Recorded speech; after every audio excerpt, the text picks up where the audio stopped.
Kaliwat kanan na babala ng COMELEC sa mga pasaway na kandidatong may papalapit na ang halalan kung saan ay ipinaalala nila ang mga bawal tuwing campaign period.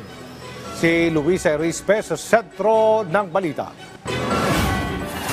Sa susunod na Martes, simula na ang kampanya ng mga tatakbo sa pagkasenador at mga nominado sa party list groups ng bansa.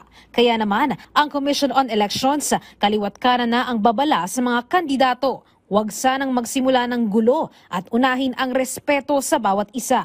Gaya ng pagpapaskil ng mga tarpaulin, sana anya, huwag na silang makarinig ng mga kandidato na tinatakpan ang posters ng kalaban o di kaya ay nambabaklas ng posters ng iba at papalitan ito ng sa kanila.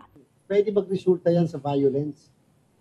Baka maya-maya nandun pa yung supporter na nagkabit o yung mismong kabit brigade nila, nakitang binabaklas tapos siguradong gera yun, away. Iwasan na po natin yung ganon. Kasi maaaring tayo, kandidato lalo na't nasyonal, yung respeto na lang po natin. Alam niyo, pinaka-safe, sabi naman po ng Supreme Court, private properties. Aminado naman ang COMELEC, hindi nila kayang sitahin ang mga magpapaskil ng mga poster sa mga pribadong lugar. Pero sana anya, nasusunod pa rin ang tamang sukat at kung maaari ay sundin lang ang common poster areas. Giit ng COMELEC, para sa mga pamphlet, leaflets, stickers at iba pa, dapat ito ay nasa 8.5 times 14 inches lang. At sa posters at standee ay 2 feet by 3 feet. Kung may susobra naman dito, sana sila na mismo ang magsumbong sa COMELEC para mapabaklas ng komisyon.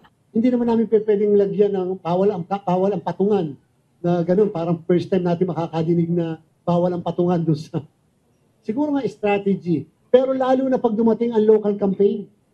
Pag sa local campaign nagkaroon ng patungan, mag-aaway at mag-aaway ang mga magdidikit. Nagpaalala din ng COMELEC sa itinakdang spending limit para sa gastos ng bawat kandidato. Dapat 3 piso lang per registered voter para sa mga senatorial candidate na may partido, 5 piso para sa mga independent candidate, at sa party list ay 5 piso rin.